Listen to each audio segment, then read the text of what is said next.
Well, a few weeks ago, you may have watched it on TV, but the SpaceX rocket, that's the venture from Elon Musk and his company, along with NASA, they launched their rocket into the air, and currently there are a couple of American astronauts on the space station. And when I think about just the fact that that is possible, it really is mind blowing to me.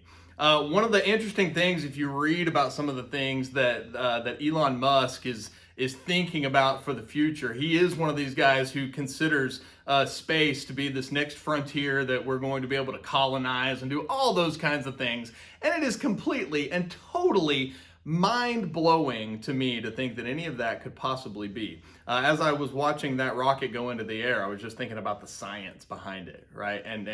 I was one of those kids that I struggled. You remember the old air pump water rockets that you played with when you were a kid? I had trouble making those work, much less just that feat of engineering and science. Just incredible. But it was really interesting that on the day that they had planned to launch the rocket, you may remember this, they had to delay the launch. And the reason they had to delay the launch is because of the weather.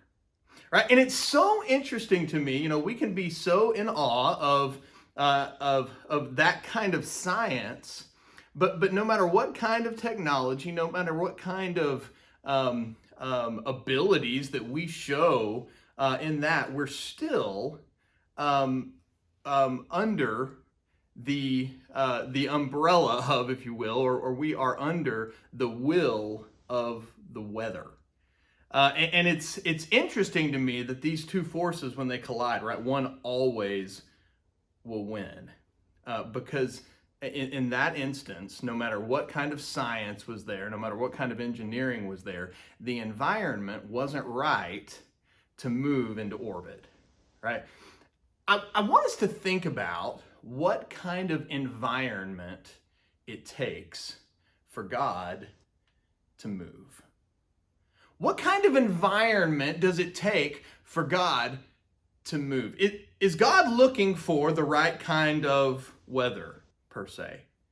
Right? Is he looking for just the right time in society, in the way we think, in the way we move, the way we do things, in order to do what he is going to do? I don't know about you, but I am a person who desperately wants to see God move. One of the things that has always been a prayer for me, for us at Creekside, is that God would move among us. And I think about over the last several years as we have been together, the different things that God has done among us, and the way that he has moved us forward. And it really feels like that we've been in this time where we've been building a foundation that is really there in anticipation of a big, incredible move from God. And one of the things that we've talked about so much in this purpose that we have of living discipleship is that we are always looking to Jesus, and we are always opening to where he would move us and what he would have us do as disciples, because we are focused on him and we are listening to him as our teacher, as our rabbi, and we are going and we are doing the things that Jesus does in the world. We're in such an interesting and difficult time in our world and in our society.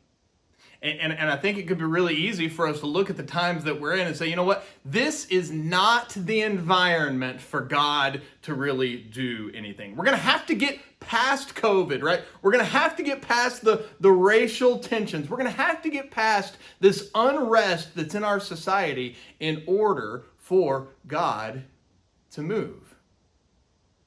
And let me just say that if that is our mentality, then you and I need to have a shift in the way that we think. We're starting a new series this morning that we're entitling Shift. And the whole idea behind this series is this idea behind a movement of God. That when God moves things, things will shift dramatically, right? But I also think that it's important for us to understand that in order for God to move, I think that there are some things that we need to shift, right? In our thinking, in our mindset, and the way that we do things. And one of the things, though, that I think is huge for us to understand is that no matter what the environment is, no matter what the circumstances is, no matter what the struggle, no matter what the chaos is, God through the ages has shown himself able and faithful to move in the middle of all of it. You can look all the way back at the beginning. Right? You look all the way back in Genesis. When God creates the world, the scripture says that the Spirit of God was hovering over the deep, and that basically it describes this this reality of chaos. And then as God begins to speak things into existence, he is speaking things into order. And so he is a God who is moving things from a space of chaos into a reality of order. In order for us to be able to acknowledge the movement of God, I believe that we as followers have to get our mindsets into the place of shifting from chaos to order. Of shifting from chaos to order. When I think about the power of God and I think about the ability that he has to do whatever it is that he wants to do, it's really astounding when you consider all the stuff that he has done, right? If you look into nature and you consider all the things that he did speak into existence, right? The things that he has created, the things that he is continuing to create. And when you look at humans and human nature and this creation that he has in humans, it really is amazing to think about all of the things that he does. And I think we get this mindset, this mentality so often that things just have to be perfect before God is going to move. He has proven differently through the ages. But something that I think is huge for us as disciples to gather is the fact that nature, whenever God says to do something, nature does exactly what God says to do. Creation, when God says, you go here and you go here, at the sound of his voice, nature obeys. But there's one part of creation that doesn't exactly work that way. And so much of it is so many of the questions that we would have in the sovereignty of God. But in God's sovereignty, God gives humans free will. And so when it comes to God's speaking into us, God can say, here is what I want you to do. Here is where I want you to go. But you and I have a choice. Because God has given us this free will, he has given us the ability to have hearts that are even completely opposed to what he would have us do. See, if we are longing for a movement from God, if we are longing for God to do incredible and amazing things among us, one of the things that I think is huge for disciples to understand is that we need to have hearts that are willing to move. That part of this process that God is about of bringing chaos to order is no doubt in each of us bringing the chaos that is us into his will and into his order. God says it in Jeremiah 17:9. Listen to this. This is the description of the human heart. The heart is deceitful above all things and beyond cure. Who can understand it? Right? And it's this statement really speaking to this fact that we as humans can be incredibly stubborn, incredibly bullheaded, where we would say, you know what? I want my will to be done. But the coming of the kingdom of God would happen among a people who would say, God, it is not about my will, but your will. God, may your will be done here on earth as it is in heaven.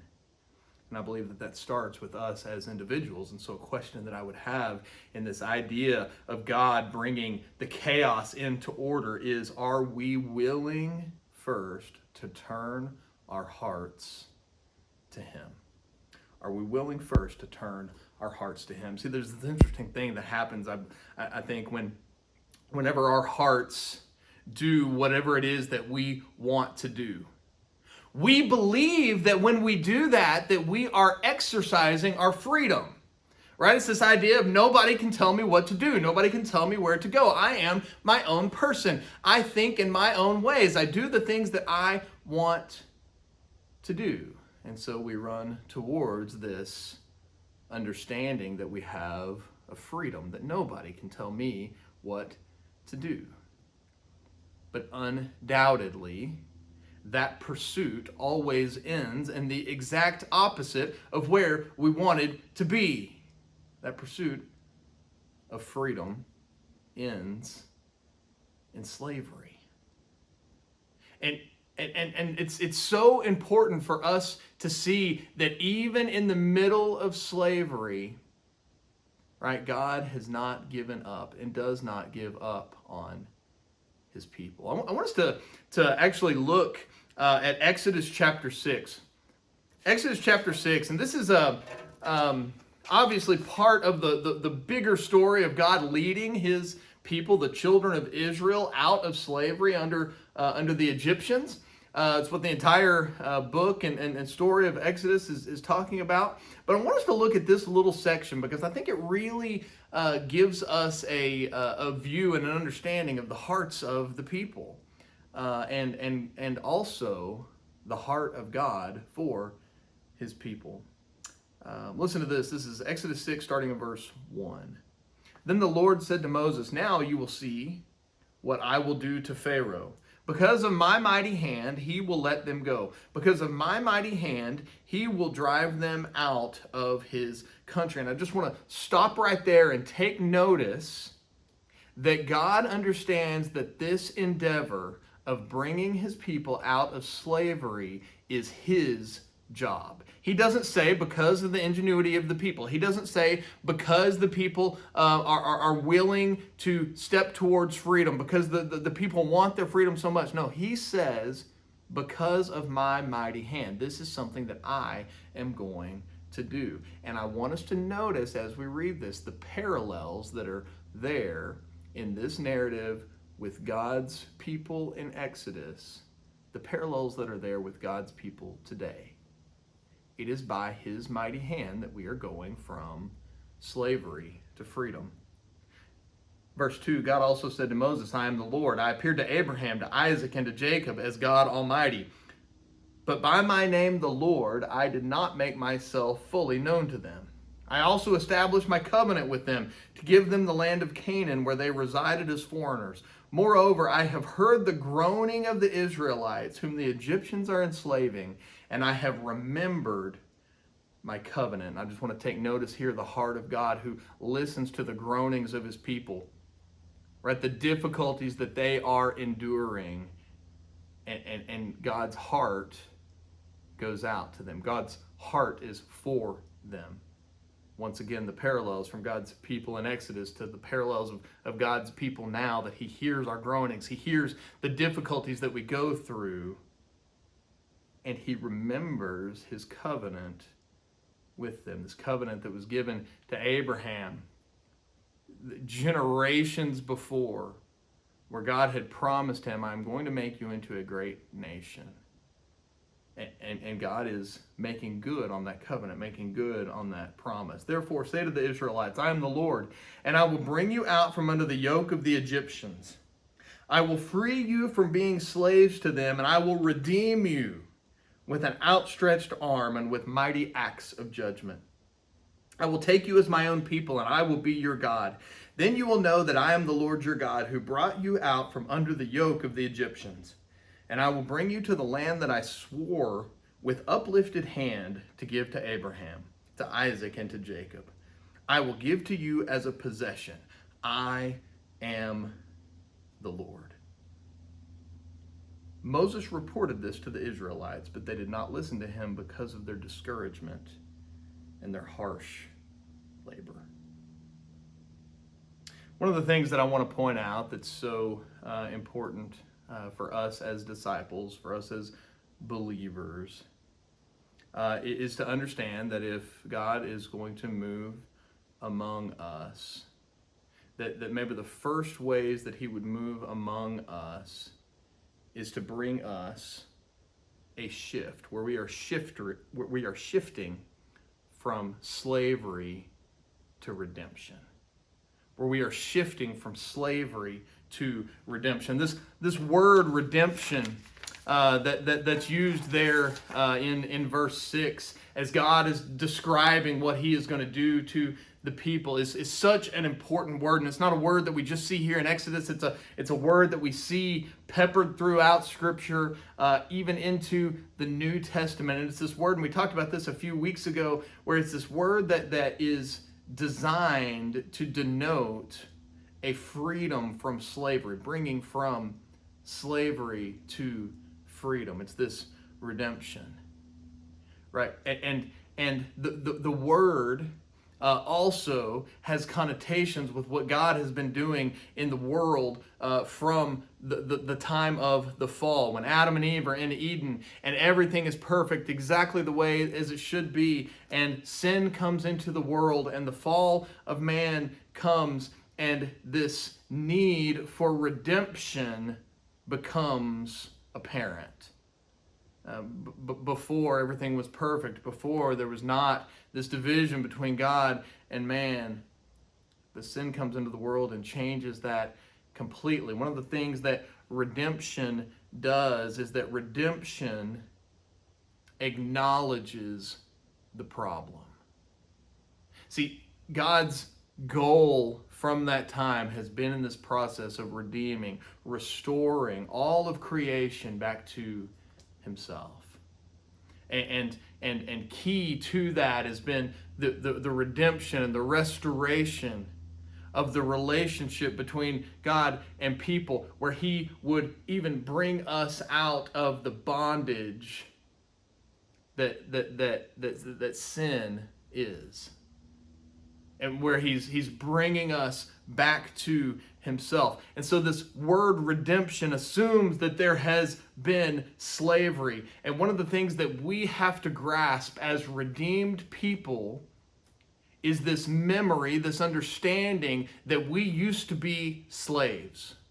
Right? That we used to be people that, because of sin and because of the power of sin in our lives, that we didn't have the kind of freedom that Jesus brings us in, that we really were slaves to that sin.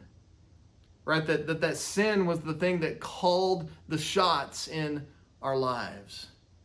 And while we were in sin, we may have believed that we were exercising some kind of freedom, but in truth, we were just perpetuating the slavery that we were in the middle of. But Jesus brings an end to that slavery. Jesus ultimately brings us the redemption, just like the children of Israel.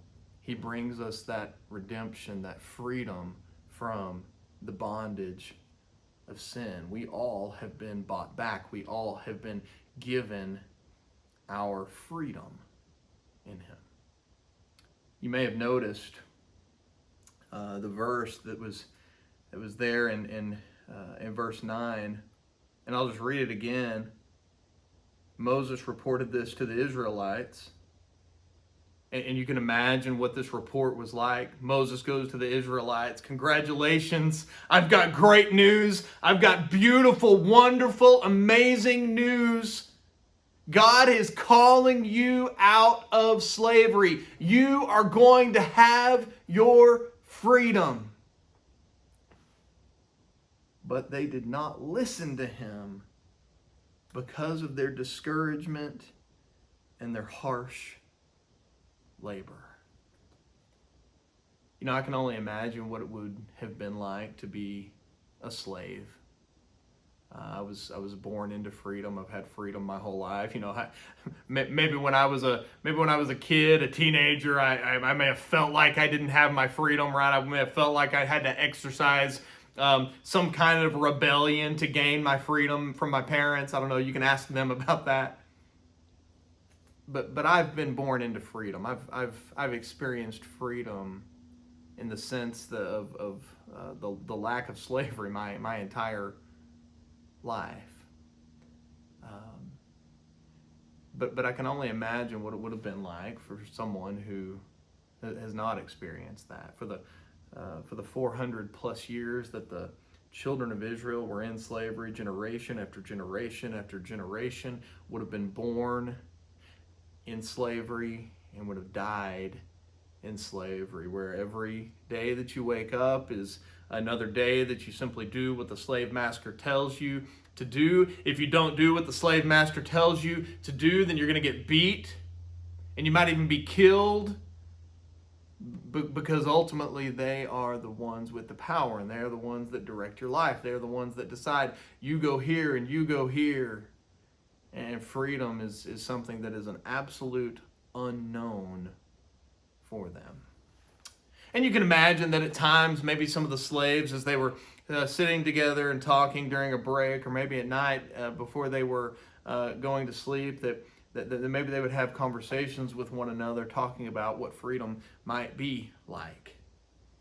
Telling stories with one another on what it might be like to live in a different place, to have an experience where they're not in slavery, but very quickly those dreams and those visions would have been squashed because of the reality that they were in. And even someone like Moses coming to them and saying, guess what? Here is the good news. We don't have to live like this anymore, because God has given us a way. God is going to bring us out from under the thumb of the Egyptians. And why is it that they would listen to Moses any more than they had ever listened to any of the musings of people who had talked in the generations before about moving into freedom? Because slavery was their reality. Slavery was their circumstance. Slavery was their chaos. And it was their source of, as the scripture says here, their discouragement. And it made them blind to be able to see what it was that God was doing. And it's tragic when you think about it. It's tragic when you think about how so incredibly their hearts were molded towards slavery. But the fact of the matter is that they were being brought to redemption. So one of the things that I think is important for us as believers to understand is that no matter what it is that our circumstances are, no matter what we experience, no matter what difficulties we are in the middle of, we have to understand that there is a bigger picture where God is working for our good. And it may not feel like it in the middle of it, right? In the middle of the marital problems that you may be feeling, it may not feel like God has things in store for you that are for your good. In the middle of the financial difficulties that you have, right? It may not feel like God is planning for you things that are good. In the middle of disease, right? In the middle of tension, in the middle of fighting back and forth, in the middle of a culture and a society that in so many ways it feels like, it seems like we have lost our way. But this fact is that God is moving and that God is working. And maybe one of the things that needs to shift among us is that we would shift from having a small view where all we see is the time and the things in front of us to where we are able to see the bigger picture, the overarching story. Because one of the things that is true about believers is we know the end of the story. We know what is to come. We know that redemption is not simply a dream, but redemption is our reality. We are redeemed people, and we are part of a culture, and we are part of a world that is in the process of being redeemed and restored. And even in the times when it may not feel like it, and even in the times when someone tells us this, and it's impossible for us to listen because of our discouragement, because of the things that are going on, the reality is still the same. This last week, I was reminded of and really learned some things about the holiday of Juneteenth that I had not known before. I knew that it was a holiday, and I knew that it was about the end of slavery, but what I did not know is that Juneteenth was something that originally came from Texas, right? That the slavery had been abolished, the Emancipation Proclamation had been made, and that slavery was abolished, but there were a couple of barriers, right, in that word getting completely spread to everyone. One would be technology, right? The fact is they didn't have social media. The fact is they didn't have, texting and TV and things where news would spread like that. So I think that was a barrier, but I think another barrier that was there was the unwillingness of human hearts to bend to the reality. And one of the tragic realities is that slaves in Texas for a couple of years lived a life of slavery when in reality they were free.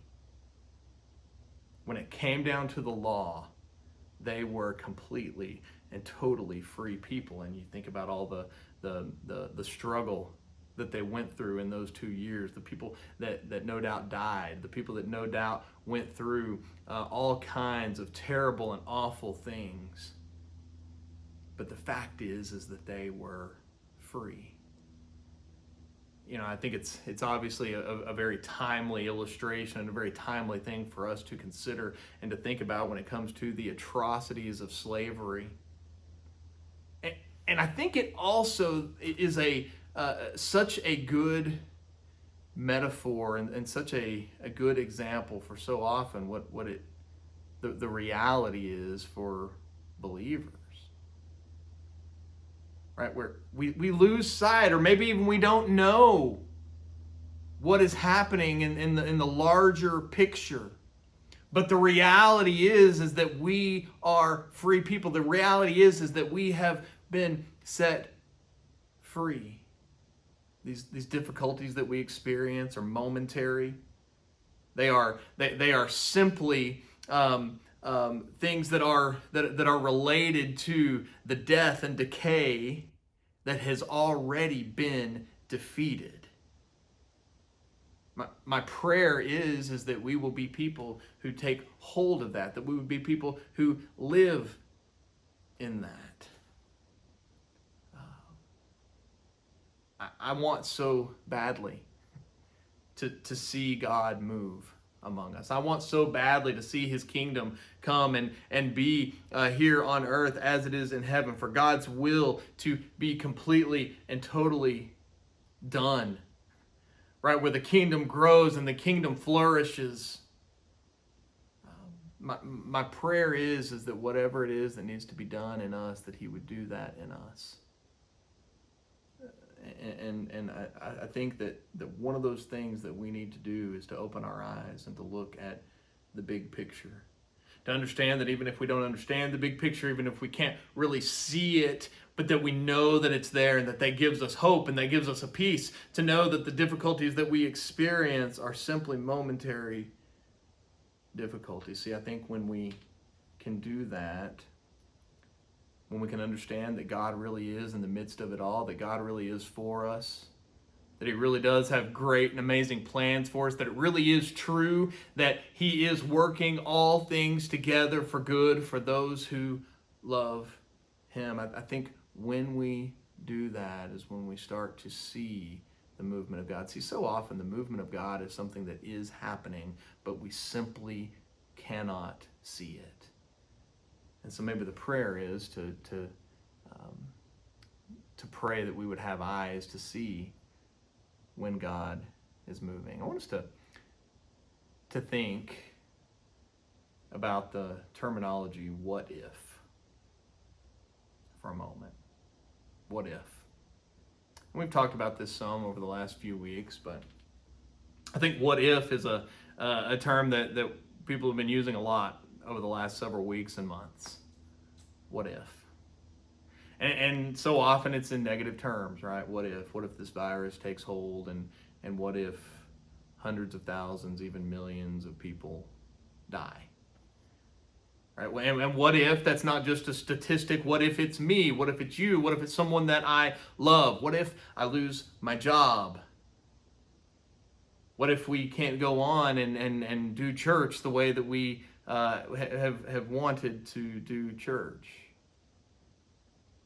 Right, and then moving through the COVID crisis and into the crisis of the racial tension and struggle that's been there. What if? Right, what if we can't, as a society, figure out how to put these pieces back together again? What if? I had a friend who I was talking to on social media who had the real fear, saying, what if this moves us into some kind of a civil war? And undoubtedly, I've wondered, what if, right? It got so bad that we came to that point. See, sometimes what ifs can take us in some really terrible directions. Sometimes the what if can really put us in a dark place.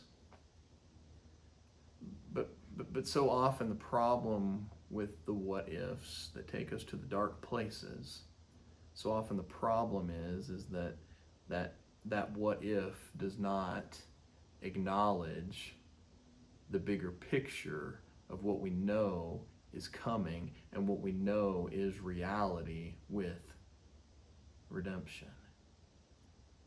And so maybe this shifting is a shifting from where our what ifs that are so often based in fear of what the future would hold. Maybe this would shift our what if into a what if of expectation. What if this whole COVID crisis, what if the struggle and the unrest that our culture and our society is experiencing right now, what if this was all not in vain? What if this fits into God's grander scheme of things? And let me say this, it's not just a what if, it's not just some kind of wishful thinking. If we believe that God is a sovereign God and we believe that He is ordering things, and we're not going to understand all of the smaller nuances of that, it brings up so many questions, right? The questions of pain, the questions of suffering, right? That so often are hard for us to grasp and understand. But we do believe that God is a sovereign God. And if we believe that God is a sovereign God, then I believe that all of these things that are happening, while so many of these things that are happening may be expressly against the will of God because of our ability as humans to have hearts that are completely opposed to Him, that even though those things may be happening, that his ultimate and overarching will still be done. See, a truly sovereign God is able to take any circumstance that happens and still make good on his promise that all things work together for good. And I'm just going to tell you, I can't wait to see what good comes. I just can't wait to see what it is that God is going to do, that maybe over these last few weeks and these few months, maybe he's been preparing us for a movement of him that is beyond anything that we could have ever comprehended. And so as we move through this series, one of the things that we're going to be doing, that we're going to be talking about is what do we as believers need to be looking for? What do we as believers need to be doing in order to see the movement of God, in order to be a part of the movement of God? That if God is going to make a move, if he is going to shift things, then how is he going to shift us? Church, my prayer is that we move into this with eyes wide open, with hearts wide open, begging him to speak into us and to show us where it is that he would have us go and what it is that he would have us do. The big question that I have for us as individuals is, what is it that you need to shift in order for that to take place? Let's look with expectation into the future, wondering, praying, talking together about this question of what if, and looking into the future knowing that God is faithful and God is looking to do amazing and wonderful things among us in his kingdom for his ultimate glory and also for our good. Be blessed.